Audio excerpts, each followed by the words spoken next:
thank you for masking both during and after the event, so we can continue doing events like this in person, as for the safety of all of you, myself and the other staff here at Majors and Quinn, and our guest authors. And then just a quick briefing on the order of events this evening. We will have a presentation by our author. And then there will be a Q&A section following that, so be sure to be thinking of questions you have. And then following that, we will adjourn from this room and go up to the front to do a book signing. So if you brought a book from home that you've already purchased, that's perfect. But if not, and you'd like to purchase one, we have them available up at the front, and that's going to be located at the glass cabinet that you passed on your way in. And if you do purchase a book tonight, you're not only supporting our author, but also Majors and Quinn, as we are an independent bookstore. So in advance, thank you on that. So let me introduce tonight's author. So, a UW-Madison School of Journalism graduate, Metra Farrari landed her dream job right out of college to become a member of the production team for the final 3 seasons of The Oprah Winfrey Show. Chicago proved to be fruitful. Metra picked up a husband, a big-boned, fat cat, and lifelong friends. But the draw of family called her home to Minnesota. Self-proclaimed nap-time novelist, Metra managed to write her debut novel to the soundtrack of the everyday chaos that comes with raising 3 small children. When not squirreled away in her writing nook, Metra can be found unapologetically consuming reality shows, training for a half marathon to the beat of suspenseful audiobooks, and negotiating with her husband for another cat. Metra resides in Minneapolis with her family. So finally, please join me in introducing tonight's guest of honor, author of All the Blues Come Through, Metra Farrari.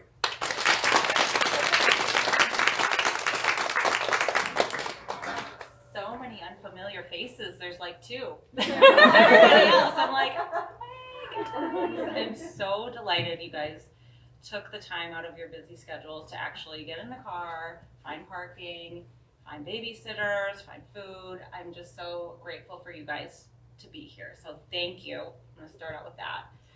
This is going to be really chill because I know you guys, and I know a lot of you have read the book. So we're just gonna go through my Yep. Yeah. 5, 6, 5, 6. No one heard that. We'll cut that part out of the video. After this one. Yeah, so we're just gonna do a little presentation, a little Q&A, a little icebreaker. No, I'm just kidding. We're not gonna do that. I won't do that to you guys. Yeah, but we'll keep it loosey-goosey. So let's begin. So who is Metra Farrari? It all started on a dark and stormy night. Actually, that's a lie. I don't think it did. I'm not sure. I've never asked my mother. That's a huge lie. But I was born in Texas, but grew up in Eagan, Minnesota, where I attended Eastview High School. Go Lightning! We got a lot of Lightning alumni here. I was a competition cheerleader at Eastview. I was a captain. And I was also at my student-run television show called The Flash, and I think that's really what instigated my love of storytelling. And so I feel like I painted this rosy picture of like, oh, she was so cool in high school. But before I was those things, I tried out for yearbook club. I showed up to their first meeting, and they're like, we're full. They literally like had already decided who was going to be on the team. So I was not a part of that. And then I tried out for a musical and was turned down for that as well. So a lot of trial and error and a little bit of fate. And so I found where I was meant to be. So there's me in like 5th grade before braces. And then after high school, I went to UW-Madison. I got there and I was like, ooh, I'm going to be a doctor. And then I did my college algebra course, and I'm like, ooh, I'm not going to be a doctor. I'm not going to do that. So I changed paths very drastically and applied to the journalism school and was promptly turned down. And then I reapplied and was was granted a spot into their very small school. So I graduated with a journalism degree, and I graduated 2008, and it's like, where are we gonna go after graduation? It was like a big, like, are we gonna go back to Minnesota? Are we gonna stay in Wisconsin? But I went to Oprah. You get an internship, and you get an internship. I went and got an internship at Oprah. So before we even dive into that, I'm going to answer a few questions that I know you all are thinking about. Number one, yes, Oprah is just as amazing as you would hope she was. She's magnanimous, she's genuine, she's so hardworking. She had her heart in every single thing that we did. Number two, no, her and Gail are just friends, you guys. You can be really close with another gal pal, okay? So just don't even ask. And number three, yes, Oprah does have a copy of my book, but Oprah's book club is a little bit of a different pathway than my lighter read. There's definitely, I love the books that she picks, but this just doesn't really fit in with that, and that's okay. That's okay. So, how did I get this incredible job? I was at a talk at UW-Madison, and there was a former Badger there who ran the talent and booking agency within Harpo, and she came and talked to us, and I was like, I'm gonna stalk her, and I'm gonna make it hard for her to say no. And so I was like, do you have an internship? I'm very interested. I'm from Minnesota too. And I just kind of was very persistent, and finally she's like, okay, we'll hire you, okay? And so I got right out of college. I was 22 years old. I got a job at the Oprah Winfrey Show for the 23rd season. And I supported a group of 8 bookers who booked all of the major talent on the show.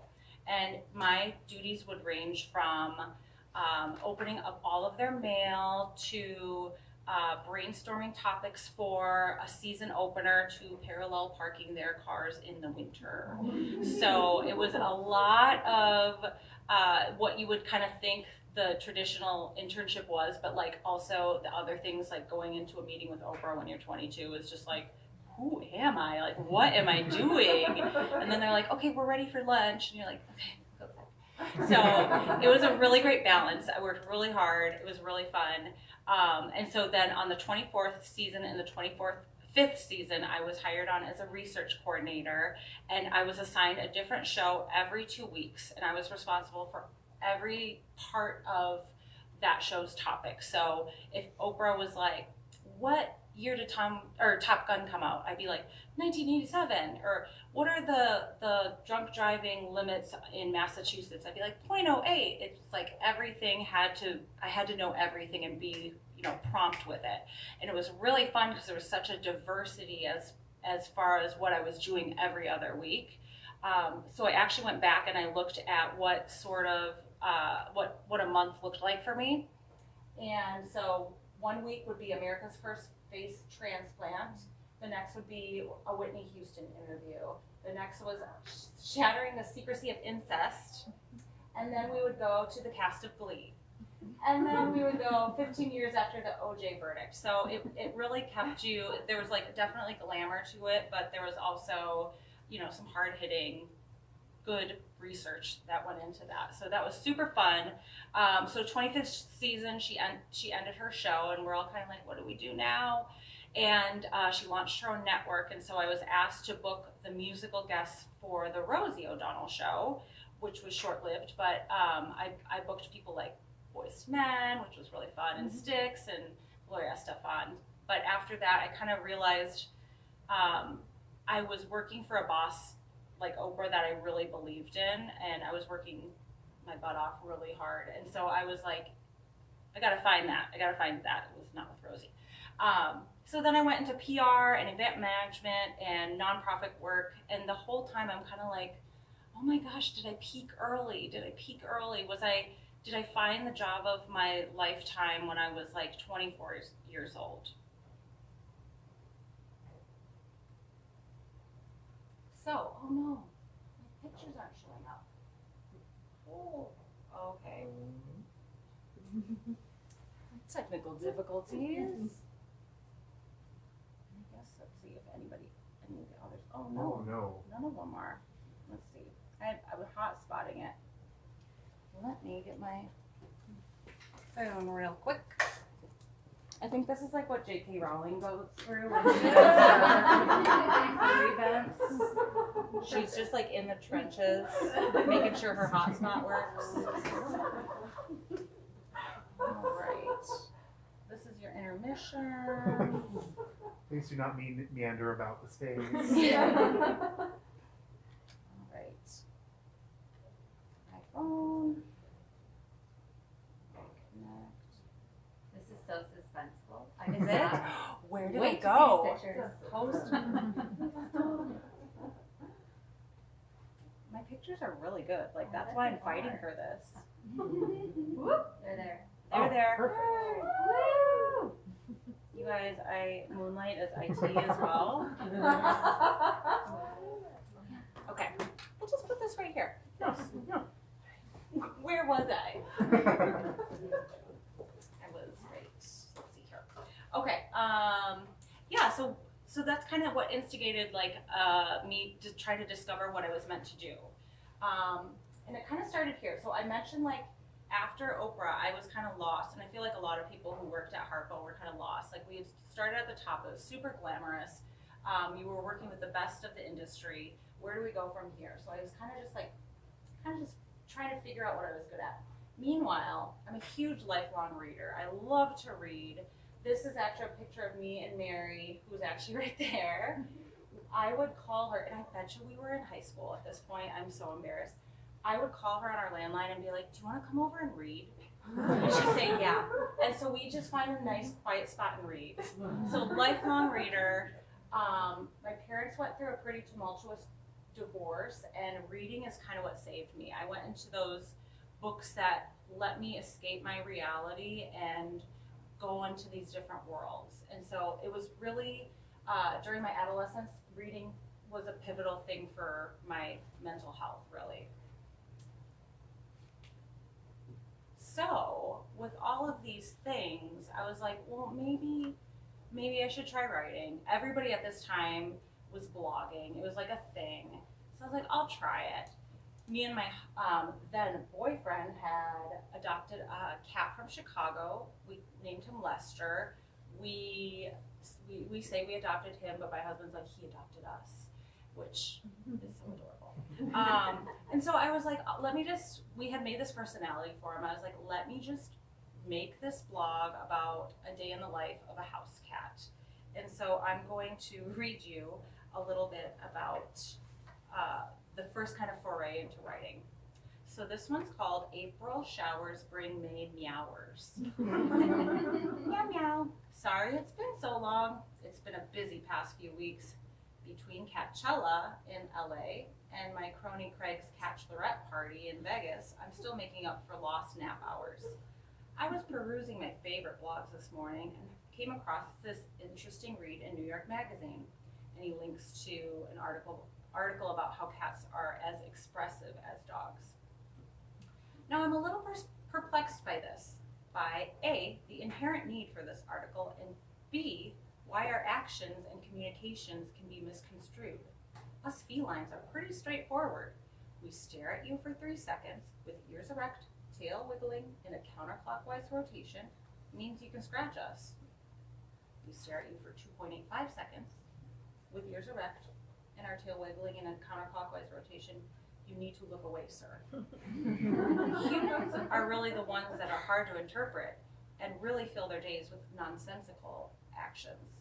For instance, what is with this conscious decision to sleep only once a day for an extended length of time? First off, some of my best Z's were in direct sunlight. Never underestimate the power of a sunbeam. Secondly, why not break up one long slumber into several divine dozes? You don't eat once a day, why not apply the frequency of snacking and eating to sleeping? Thirdly, prowling is best done in the cover of nighttime. Sure, one can find out a lot about a person through stalking on social media, but crucial bits of information are best discovered through nighttime surveillance. You think Facebook told me that our doorman suffers from sleep apnea? I think not. Really, I think humans should spend less time trying to understand our emotional opaqueness, and reflect on whether they're living their best lives. Cats have 9 after all.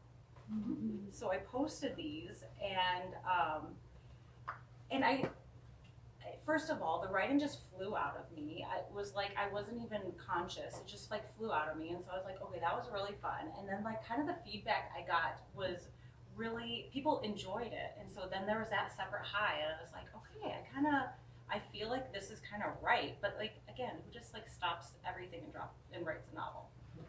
I do. So me and my husband, we were gonna move to Chicago, and we decided that like, okay, I think you should pursue this writing thing. So let's talk about what was the spark that led to my writing All the Blues Come Through. So I've always loved historical fiction. I love the idea of lineage and royalty, and so I was noodling this idea about what if you were just a modern day person that that finds out that you're related to somebody famous or infamous down the line. That whole idea just really intrigued me. So I first was like, oh my God, somebody's related to Jesus. And then I was like, oh God, that is a terrible idea. Sacrilegious, no. So I kept thinking about it, and then I married into a big fat Greek family where I was immersed in this very rich culture and this very proud people. So this whole time I was like, okay, I'm gonna write lineage. I'm in with the Greeks. By the way, my big fat Greek wedding is a documentary. It is not an exaggeration, as my little Greek friends, my Greek family can attest to.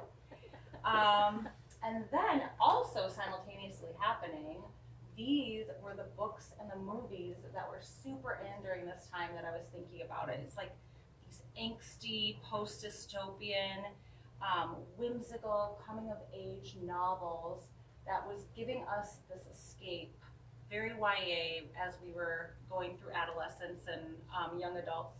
This is what we were like that was ingrained in our culture. So this had a heavy influence on where my mindset was. This is everything that I was digesting. So, oh my God, all the blues came through. So yeah, I kind of developed this descendancy idea into something fresh and fantastical. So my original idea became like, what if a modern woman discovered she was related to the Greek god of Artemis? So everything, it was kind of the perfect storm, and that's where I kind of ran with this idea. Is there anybody who hasn't read it? Okay, perfect. I'm just gonna do a quick summary of what the book is about. So, yeah. Oh, that's perfect.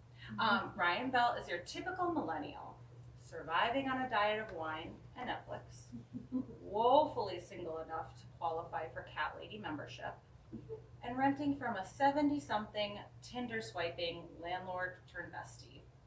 But underneath her chipped off manicure lies a green thumb that has created miraculous flowers capable of saving mankind from cataclysmic climate change. There's one problem. Only Ryan can grow them. An unusual audience comes to an unorthodox conclusion. Ryan is the heir of the Greek god Artemis. Although Ryan thinks these strange toga-wearing folks are one Kalamata olive short of a Greek salad, she reluctantly enters a hidden world where the Olympians are real and magic flows freely, plus a generous serving of Greek hunks. Talk about one epic identity crisis. Magical demigod or not, the fate of civilization, both mortal and godly, now rests on Ryan's shoulders. So I kind of checked a lot of the boxes that I wanted to convey in this book. I wanted it to be catnip for millennials who grew up reading The Hunger Games and loved Harry Potter and was just immersed in Divergent and all those dystopian worlds that we all escaped into. But make it a little bit older, make the problems a little bit bigger, but still kind of have that nostalgic feeling. It's nothing that's too heavy but yet an escape from our grim reality. And I wanted it to be digestible yet whimsical. The Greek gods, people have like very an array of different understandings of the Greek gods, and so I kind of did a lot of research and kind of went my own way. I made my own rules, and it was nice because I had enough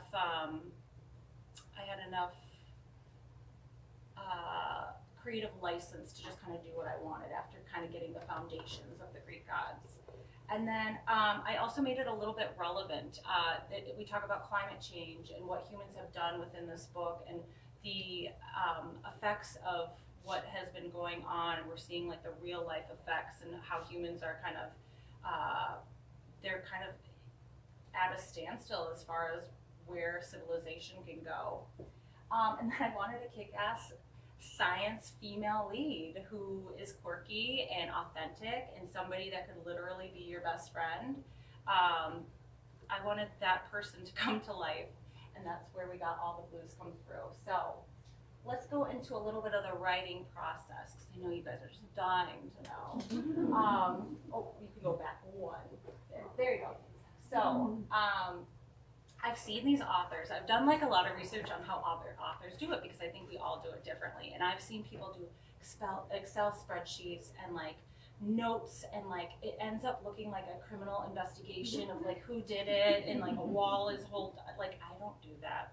I am not a plotter. I fly by the seat of my pants. I'm a pantser. So I had this one sentence of what I wanted it about, and I started at like a 30,000 view, bird's eye view of elevation, and I just kept kind of zooming in. And so after kind of figuring out who the main characters were, I kept throwing different events and adventures and obstacles at them, and kind of they picked out how they would react with them. And sometimes I'd be like, you're not moving the plot forward. You don't act that way. It's kind of like being a puppeteer, even though I'm like the puppets too. It's very strange. But I kind of fly by the seat of my pants, and that's my publisher Alyssa is probably like, yes, we know. That's why we went through so many editing processes. But yeah, I'm not very meticulous. I think in the second book, because there's already a foundation, I will have to definitely write more things down. But that was kind of how I did that. If you want to go to the next one. Writing habits, how did it all get done? I get that question a lot, like, how long did it take you? So me and my husband moved from Chicago to Minneapolis, and I got pregnant, and he's like, okay, let's invest in your writing career. You can take care of the baby while writing your novel. And we're like, yeah, that's great. So I like told him I wasn't coming back from maternity leave, and then we have this baby, and we're like, oh my God, we're so naive. This is a full-time job. So I call myself the nap-time novelist, because as soon as like the baby went down, I was like writing and trying to get it done, because I was always motivated to get it done, even when it seemed so far away. So then 2 little speed bumps came shortly after the first speed bump. This is Milo, Cooper, and Quincy. I became pregnant with twins, and again, it just seemed like this was never going to get done. But by the grace of God and with lots of help from our tribe, I did just carve out as much time as I could to get this done, because I was so invested at that point, and I wanted to prove to myself, like, not that there's anything wrong with just being a mom, but I had to get this done.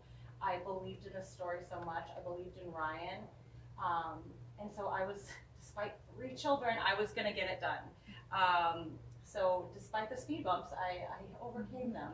Adorable speed bumps. I love them. I really do. So what's my writing vibe? So perfect scenario would just be going to the coffee shop pre-pandemic. I would go there and I would write for a few hours. I'd get an overpriced latte, and I would listen to the instrumental score of Harry Potter. That was pre-pandemic. And post-pandemic, pandemic, I was in my bed, like with all the covers up, writing. And I know that's horrible, because once I get into my bed, I'm like, oh, I've got ideas. But I wrote in bed. And I quickly realized my mother-in-law would come over, and she'd be like, okay, you've got 8 hours, go. And she'd like set on her timer and like go be with the children. And so I'd go and write, and after like 2 hours, I'd be like, oh my gosh, I'm like creatively tapped out. Like I figured out very quickly that it's not a never-ending spring of creativity. It was a very much a well. So I realized that actually being a mom, stay-at-home mom, and trying to write was actually a perfect combination, because I would only need like an hour or two to really get in that creative writing, and then I would be tapped out. So it actually kind of, those speed bumps, they're still speed bumps, they obstacles. Yeah, so I figured out kind of how to work with my situation and make it happen. So when things are not coming to me, I wanted to talk about who influenced me and who keeps me going. So first of all is my mom, Doris. She is just like a little ball of joy, and I really wanted to put that lightness into the book, because even if you're like accused of being the heir of Artemis, like you could still make a fool out of yourself. You can still, it doesn't all have to be so somber and heavy. So I definitely let her just her character come through in the lightness and the tone of the book.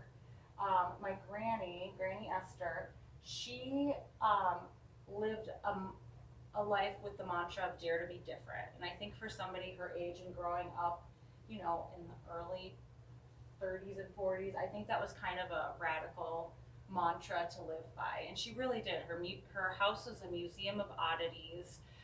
She would go to the senior center, but she called it the Senorita Center, and she'd like fully dress up as in Halloween garb, and she'd always win the contest. Like she was different. And so I honor the genes, the creative genes that I got from her by pushing forward and getting this writing out, because I know I got those genes from her. And so I'm just so grateful that she passed them down to me.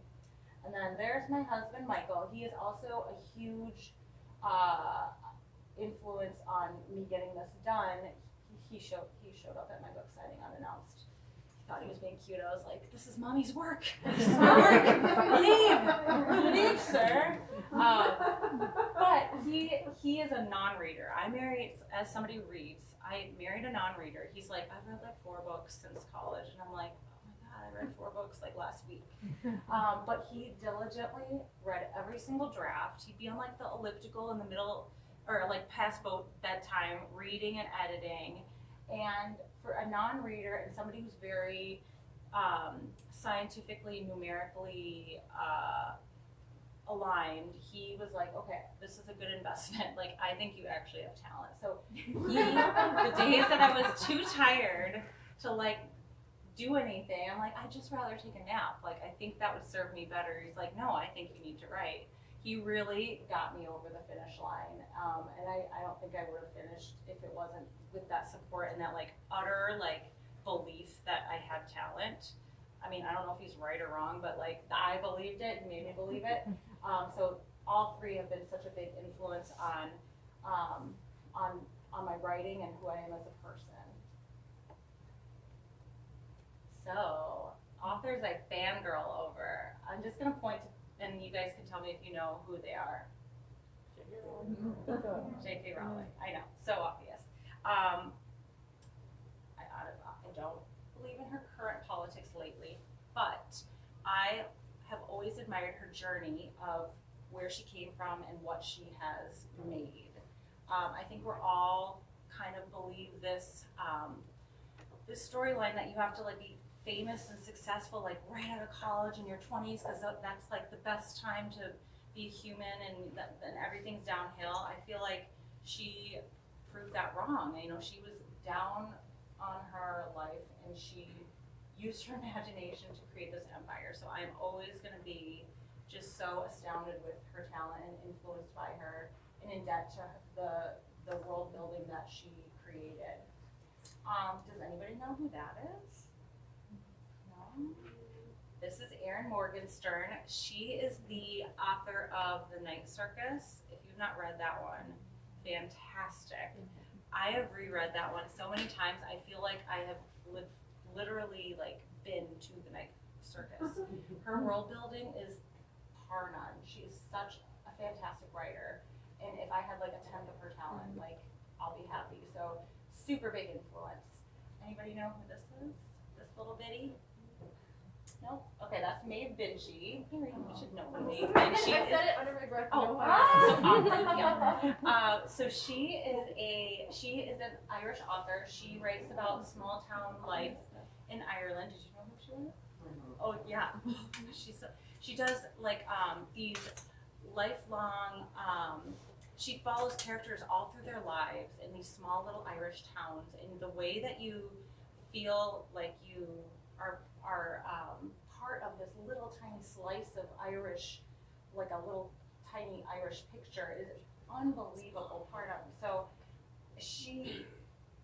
I read all of her books, and she died way too early, but she has been such a big influence on my writing, just in like the way that her characters develop through their lifespan is just incredible, and you get so invested. So some of my favorite from her are Tara Road, The Glass Lake, Circle of Friends.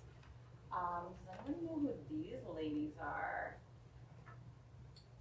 These are actually kind of newish women. So these are sisters. They go by the pen name Liv Constantine.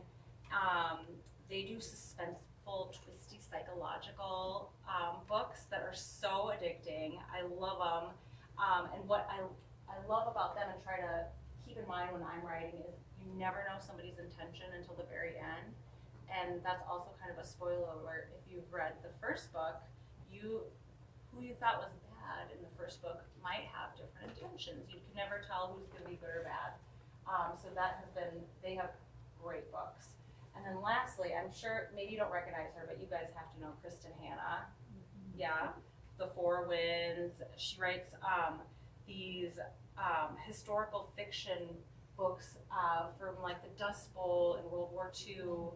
And the research that goes into her books is just breathtaking, and it's not even world building, it's like world rebuilding. For somebody that didn't live through all of these times, like I felt like I was there. So these women, I'm just like, I worship them. So let's talk characters. Are these characters straight out of your imagination? Legally, I have to say yes. They are totally imagination. Yeah, they are. So, but you know, there are influences of lots of people in them. So I've heard other authors say like, oh yeah, my main character's nothing like me. They're lying. If it's their first book, the main character has to be pieces of you in them. I like to say that Ryan has some of my genes, because there are things that I like about her, there's things that I don't like about her, and I'm almost like part of her lineage. Like I feel like I'm her mom almost. There are these ways that she acts in these scenarios that I throw at her that make me cringe, and I'm like, oh my god, why does she do that? Like a daughter. And then there's other times where I'm super proud of her, and I'm like, oh my god, she totally proved herself, or like I'm proud of her for being questioning, you know, the authority. So I feel like Ryan is like a part of me, but the good parts and the bad parts. Also, the Greeks in the book could very well be out of a baptism or an Orthodox wedding. A lot of the characteristics that you'll read through, I have seen firsthand. So that's kind of fun to pull those out. And then Lester the cat, he was literally ripped out. His mannerisms, the way he was, that is direct. He's probably going to sue me from beyond the grave. I'm going to be in trouble from that guy. And then my characters did kind of change a little bit over time. I had a lot of critique partners, editors, beta readers, and they kept telling me, like, this Greta character that you have, like, she's fantastic. She's this 70-year-old woman who kind of acts like a millennial. She brings out the best in Ryan. And what was important for me is to kind of stress the importance of intergenerational friendship, because I feel like we're all like in this generational war, like, oh, millennials hate Gen Z, and then, oh, boomers. And I feel like there's enough that divides us in general. Why not like cut that crap and learn from one another? So that was the two, main characters. One is 70 and one is in her older 20s, and they have this beautiful friendship. And I think that you don't see that much in pop culture. So that was somebody that kept in my critiques, people be like, we need more Greta. And so Greta comes back. She did not come back in other drafts, so Greta comes back. Let's see, so what's in a name? Ryan is the name of my main character. Way back when, I was like, okay, Ryan's, this main woman's gonna be related to Orion some way, so I'm just gonna like placeholder Ryan. Her name's Ryan or whatever. And it stuck. And when it was time to change it, I was like, okay, I'm just gonna brainstorm some names. And I was like, oh my gosh, she's Ryan. And I'm like, I think I'm okay with that. So Ryan was like totally placeholder, but just kind of, she grew into her name. A lot of the names of the Greeks came right off my baby name list. Helena, Cyrus, Elias. I ain't having any more children, so I will name my characters after the names that I really like. Lester is the cat. He's named after NBC Dateline host extraordinaire Lester Holt. And then Greta, I wanted, before you even knew how old she was, I wanted Greta to kind of invoke like a little bit Norwegian, a little bit Germany name. Maybe you would assume that she is older, even though these more old-fashioned names are coming back into style.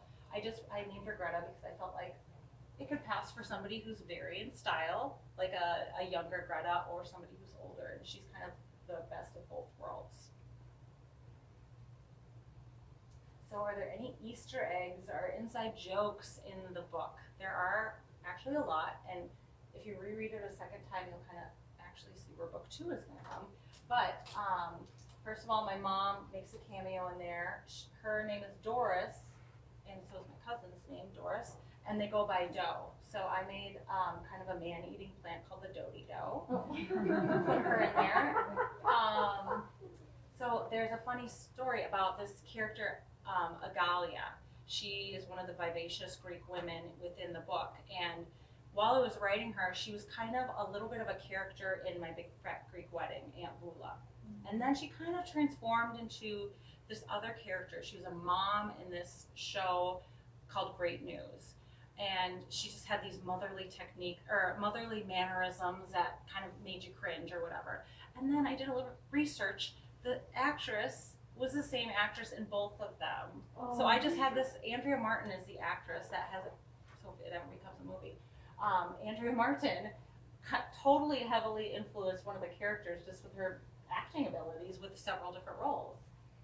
And then another kind of fun thing, actually, the woman who named the book is right there, Alyssa. Yes. You wrote the words. Okay. So the book name was always going to be The Descendants. That's what I had named it with Ryan way back then when it was called The Descendants. But Disney, has like Descendants, the show. It was really bad for my SEO. So I was like, we need to think of something else. So we had like a whole bunch of names. And then one day Alyssa emailed and she's like, there's this line that's just stuck with me called All the Blues Come Through. And I was literally like, I wrote that? That sounds awesome. And that's how I was like, I did write it, but you identified it. And it was such a great line. And what's really fun is for the next 2 books, it's going to be thematic around a color. So every title will have a different color in it that kind of represents what the story is going to be about. So that'll be really fun. Oh, I've been getting this question a lot, which is a great question. When is book 2 coming? And I can officially say I'm not lying when I say that I am writing it. It is coming. And there's going to be no more children, so hopefully it'll be much quicker. But I've also realized, like, I carve out time to write, but like marketing the first book is such a full-time job. I don't have anybody backing me up. I'm just a one-woman show, so it's hard to hustle with book number 1 and make time for book number 2 and then have life as a mom. So I'm trying to figure out that balance. I think it's a good problem to have because I was always going into this saying, oh, trilogy is a cute word. I should do a trilogy. And then I was like, well, if nobody likes the first book, I don't have to tell anybody it was a trilogy. But I have felt that people want book 2 and see where Ryan's journey is going. So it is coming. I would love for it to be done in a year and a half also. We'll see. So it is coming. It is. And then what are my dreams for this book? These vary every day, every hour. Sometimes it's like, oh, if I could get one more review today, I will be a happy camper. Other days I check the sales ranking all the time on Amazon to see where I am on the chart. So I'm like, if I could prove that I sold a couple copies today, that'd be great. One thing that I've always had, even from my production background, I've always wanted to see this book on TV. That is my big goal, is to sell this one day to a network and make it a TV show. So everybody put that out there that Netflix will eventually pick it up. That is something I will pursue. And then honestly, you all know when you're not with your children, it's a big sacrifice, and so you have to make sure it's worth it. And this is a huge gamble for me because anybody can write a book. So I hope that one day when my kids are a little bit older, I hope that they do understand the sacrifice and think that it was worth it for me to pursue this, and that if they have a little bit of pride for their mother, they're proud a little bit, that would be really great.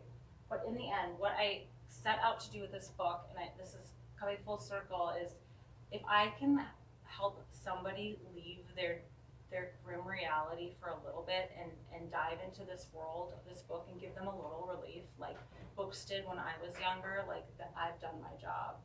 This is my love letter to all the other authors that let me use their imaginations to escape. And so if I can do that for one person, like, my job is done. I am a happy camper. So this is a big question I get too. How can readers help indie authors? Well, what is an indie author? So I have an independent boutique publisher that helps me get my book into amazing condition, the same product as like the big publishers, but once it comes out, like, I am on my own. I am a one-woman marketing team. I don't have the support of a big marketing budget like the other publishers. I don't have anybody telling me what to do. So I am a small business essentially. So what you can do is write reviews, and they can be anywhere on Amazon, Goodreads, Barnes & Noble, Target, anywhere you can leave a review. You can literally copy and paste them on multiple platforms. I will be honest, I did not review books before becoming an author. It takes like 15 seconds. It is so easy. Now I do it all the time because it helps with the algorithm. It helps with ratings and where you show up on the search site. So reviews are super helpful for an author. Shop local. Again, I don't have the means and the contacts to get into Barnes & Noble and Target. That is me hustling myself to get into those stores. So bookstores like Nature's and Quinn, when I reach out, they're like more than happy to stock my book. So that is a great partnership. So you need to support these bookstores so that they can, support smaller authors like me. Smaller now, but I don't know if I'll be smaller later. And then request titles from your local library. There's literally a form. You can go to any of your county libraries online, and you can just you simply say what book you want, and they order it. They have great budgets. They will order All the Blues Come Through in all of their libraries. So that's super helpful. And then we'll go to the next one. And now, give me your burning questions. Oh, Garrus. Is the title for the second and third book gonna be the same? There's gonna be a color in the title. I don't have the title yet because I'm not far enough in the book. I also have another question. Sure. How long does it take to make the book? It took me like a good 4 years to make that first book, from start to editing to printing. So I'm hoping this one will take much less time. Quicker process. Great question, Garrus. Talia? Do you think it'll be quicker and faster to write book 2? Because it can Yes, yeah, I think it'll be much easier because they're in school longer, and this is kind of like an actual job right now. So I think I'll have a much easier time getting book 2 out there soon. Yeah, How long did your editing process take, and how much changed from first draft? it changed. It's a great question. It changed a lot. I had a great editor named Amanda Rudder. She's in London. I'm not very funny in London, by the way. She did not get a lot of my humor. She's like, "What's oofta?" And I'm like, "Oh." But we went through, I think, 2 or 3 rounds of pretty. And it wasn't really super hands-on editing. She just kind of questioned things, and she made me think about things. And it was ultimately up to me to change things, but she's like, I really liked how this happened, and she's like, I don't understand this, and I'm like, oh, she didn't like it. So it was very a very good partnership. But I think especially from that first awful draft, if any of you read that first draft in here, I'm so sorry. It is nothing like the last one. There's so much editing. I think I maybe had 20 drafts. Professionally edited was maybe 4 drafts. And by that time, I think I had gotten all the kinks out with the other 16 drafts. And oh my gosh, I used so many people to read. Yep, I got all these people who have read and edited, and then came to that final product. So yeah, I would say like it took probably like 6 months between her schedule and my schedule of like really getting into it. So with that, at what point in this 9 million drafts did you feel like, okay, this is ready for a professional to see it? That is a great question. I don't think, and I'll have to ask other authors this, I don't think you ever get to a point where you're like, this is finished. It got to a point where like, if I don't finish this now, it's gonna go in a more different direction. I feel like the story was always gonna be changing, and I needed to like put my foot down and be like, okay, we are good here. Because even reading through the book now, I was like, oh, I wish I would have changed that sentence. Oh, no, no. So I feel like as an author, I would have always been tinkering. But like, what was the cutoff to get a professional involved? To be like, I've done as much as I can. Oh, and sure. Now I gotta have somebody else. Sure. You know? Yes. So I tried. I went through the agent querying process. I thought it was a finished product at this point. You always think that it's like a finished product. It's never not a finished product. So I attempted to get an agent. I got lots of great feedback. One person's like, oh, well, if you rewrite it and do these things, I will look at it again. Well, that person ghosted me after a 3-month rewrite. A lot of people were like, oh, this is really great, but I just signed an author like that. Or, oh, this isn't selling well in the marketplace right now. So I got really frustrated with this supposed middleman of having an agent. So I went and researched publishers that they didn't require an agent. Because I feel like at that point I had gotten so much good enough feedback from agents without any representation offers that I was like, well, it's got legs. It's just nobody's going to take a chance on me. And guess what? I'm going to take a chance on myself. So that's when I was like, I will get this out whether they like it or not. And that's when I found a great local publisher, Wise Inc. And they paired me with a wonderful editor and a brilliant cover designer. She lives in London too. And they helped me kind of hone in exactly a product that you would not think was different than any of these books. You can't tell which books are agented or not agented in here. So they did wonderful work. Yeah, Talia. Your book has made it from published to Waternet to bookstores. Do you think it'll get outside the States and New York and become a bestseller? Oh, that's a really good question. I am hoping to get it into Canada soon. That's a whole nother process. I'll have to work with Alyssa. I don't really know how the supply chain is right now. I know how it is. I don't know how it would be in Canada, but I do hope to go more worldwide. I've got some friends in England now that I have made the connections with my editor and my cover designer, so I think that is like the natural direction. yeah, every day I'm hustling to get noticed and be on the radio. I don't know if anybody caught me on KDWB the last week or two. Yes. Did you hear it just randomly? Yes, I'm like besties with Dave. I'm just trying to like slowly chip away at becoming a best-selling author. So that's a dream. I think you will become one. Thank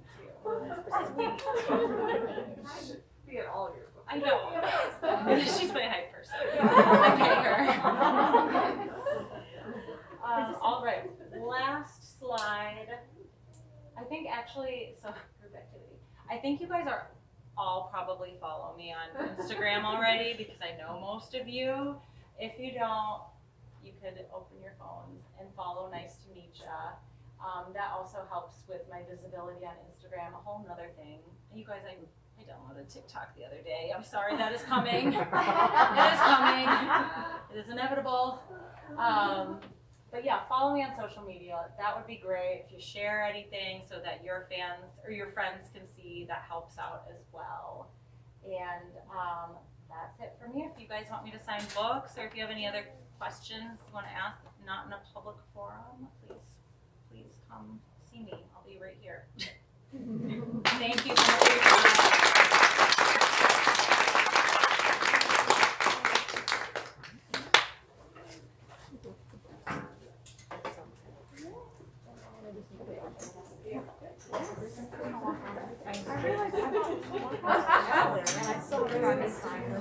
I'll just take right now just so that it'll tip over.